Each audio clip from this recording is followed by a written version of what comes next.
그리고 12장 1절 말씀 또 좀 더 보시죠. 근데 여기 뭔가 좀, 이게 여기 너희가 드릴 합리적인, 이성적인 예배다. 이렇게 끝나고 있는데 12장 1절 말씀이.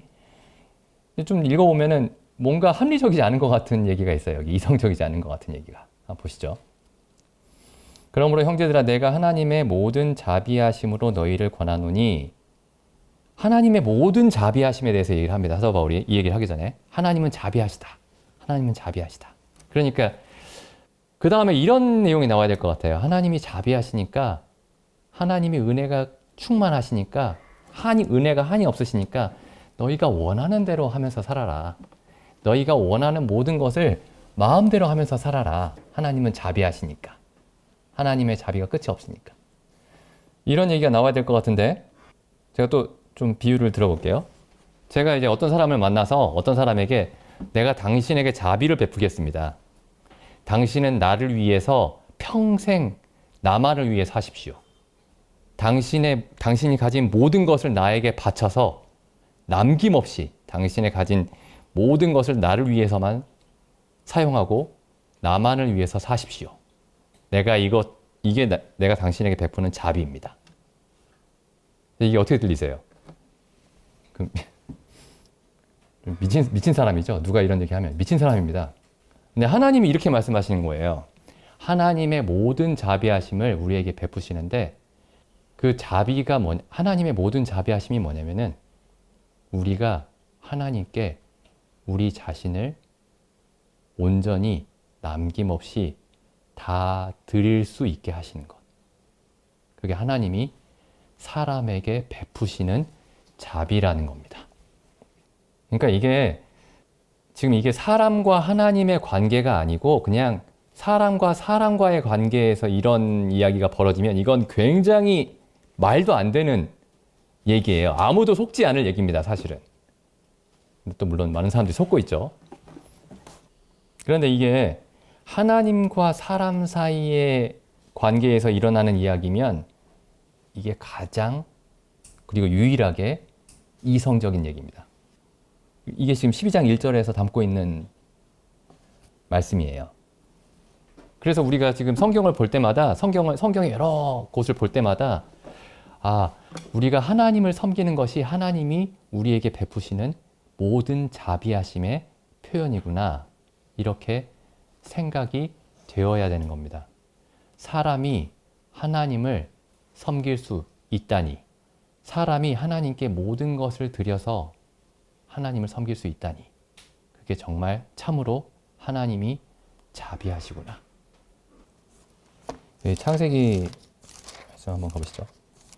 잘 아시는 말씀입니다. 창세기 22장에 가보시면은 22장에 보시면은 그 유명한 사건이 나오죠. 하나님이 아브라함에게 이삭을 번제로 드리라고 말씀하십니다. 하나님이 아브라함에게 100세 때 얻은 아들을, 독자를 하나님께 하나님을 섬기는 제사장으로 드려라. 그게 아니고 그냥 제물로 불태워서 하나님께 드리라고 말씀합니다. 22장 좀 읽어보죠. 22장 1절. 그 일 후에 하나님이 아브라함을 시험하시려고 그를 부르시되 아브라함아 하시니 그가 가로되 내가 여기 있나이다. 여호와께서 가라사대 내 아들 내 사랑하는 독자 이삭을 데리고 모리아 땅으로 가서 내가 내게 지시하는 한 산 거기서 그를 번제로 드리라. 그리고 아브라함이 아침에 일찍 일어납니다. 3절에 아브라함이 아침에 일찍 일어나. 그리고 나중에 밑에 쭉 읽어보시면 아브라함이 지금 이 일을 행하는 속도가 거침이 없습니다. 그럴 수 없죠. 이게 그럴 수 없는 일인데 지금 그렇게 하고 있는 거예요. 뭐 이제 혹자는 이렇게 생각할 수 있습니다. 어차피 아브라함이 그 믿음이 확실하니까 어차피 하나님이 이삭을 살려주실 걸 알고 있었으니까 그럼 아들을 살려주실 걸 알고 있다고 하더라도 아들의 몸에 칼을 대고 그 다음에 그걸 토막을 내서 불에 태워 드릴 수 있을까요? 제가 지금 왜 이 창세기 22장을 찾았냐 하면은 그 로마서 12장 1절과 연관이 되어 있는 말씀입니다. 1절, 2절과 이게 하나님이 기뻐하시는 거룩한 산 제사이고 합리적인 예배라는 겁니다. 하나님이 기뻐하시는 이성적인, 유일하게 이성적인 행위. 사람이 하나님 앞에서 행할 수 있는 유일하게 이성적인 삶.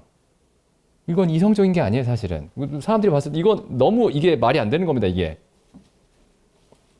잘 아시듯이 그래서 지금 여기가 모리아산이죠. 여기 모리아산에서 이 일이 벌어졌는데 지금 이 산에 나중에 솔로몬이 이 산 위에 성전을 짓습니다. 그리고 그 성전에서 사람들이 계속 하나님께 번제와 소제와 속죄제와 화목제와 속건제와 하나님께 제사를 계속 드렸어요. 그러니까 아브라함이 이삭을 번제로 드리던 실제로 드리진 않았지만은 실제로 드린 거나 마찬가지인 겁니다, 이게. 아브라함이 자기 아들 독자, 여기 강조가 돼 있죠. 22장 2절에 보시면은 여호와께서 가라사대 내 아들, 그 다음 내 사랑하는 아들, 그 다음에 내 독자, 3번 강조되어 있는 겁니다. 아브라함에게 이삭이 얼마나 소중한 존재인지가 3번이 강조가 되어 있는데 그걸 누가 강조하시냐면은 하나님이 강조하십니다. 내 아들, 내 사랑하는 이삭, 내 독자 이삭을 나에게 번제로 드려라. 이삭이 아브라함이 가진 전부입니다. 아브라함의 우주예요. 아브라함이 가진 재산 중에 가장 큰 부분이 아니고 아브라함의 모든 것입니다. 그럼 사람에게 하나님이 요구하시는 것이 뭡니까? 이 질문에 대해서 창세기 22장이 답을 하고 있는 겁니다. 하나님은 사람에게 어떤 것을 받으실 만한 분이십니까? 어떤 것들을 받으시기에 합당한 분입니까?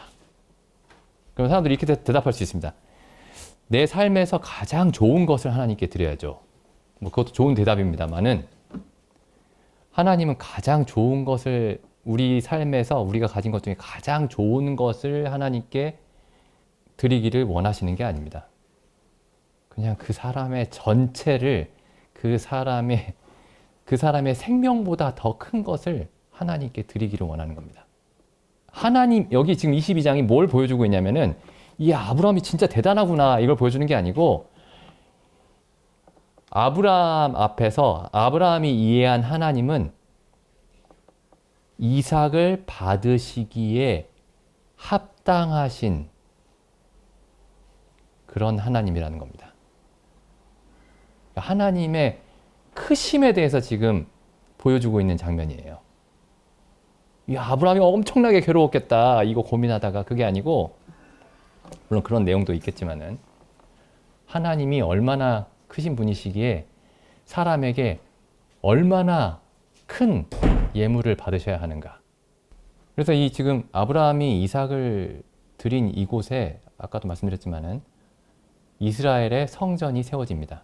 하나님의 성전이. 그리고 이스라엘 백성들이 거기에서 계속 하나님께 제물을 소와 양과 염소를 제물로 드렸죠. 근데 실제로 그 믿음이 있었다라면은 이스라엘 백성들에게 믿음이 있었더라면은 자기들이 하나님께 드리는 것이 무엇인지 알고 있었을 거예요. 그 사람들이 하나님께 드렸던 것은 단순히 짐승이 아닙니다.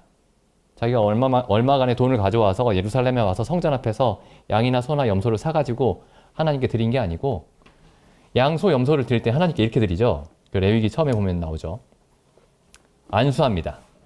그 짐승에게 안수합니다. 그럼 나와 그 짐승이 동일시 되는 거예요. 그리고 그 짐승을 하나님께 드립니다. 자기를 드리는 겁니다. 자기를. 근데 어떻게 이게 우리를 위한 일이라고 할 수가 있겠어요? 우리가 이성적으로 계산했을 때 어떤 신이 나에게 네가 가진 모든 것을 나에게 드려라. 그것도 네가 나를 평생 섬겨라가 아니고 한 번에 불태워서 다 드려라. 나를 위한 게 아니죠. 그런데 성경이 뭐라고 얘기하고 있냐면은 하나님의 모든 자비하심으로 이 제사를 권한다라고 말씀하고 있는 겁니다. 그리고 그게 이성적인, 사람의 이성이, 그 사람의 논리와 이성이 최종적인 올바른 결론에 도달했을 때 그 결론이 뭐냐면, 아, 나는 나의 모든 세계를 하나님께 번제로 드리는 것이 이성적인 삶이다. 이렇게 결론을 내리게 된다는 거예요.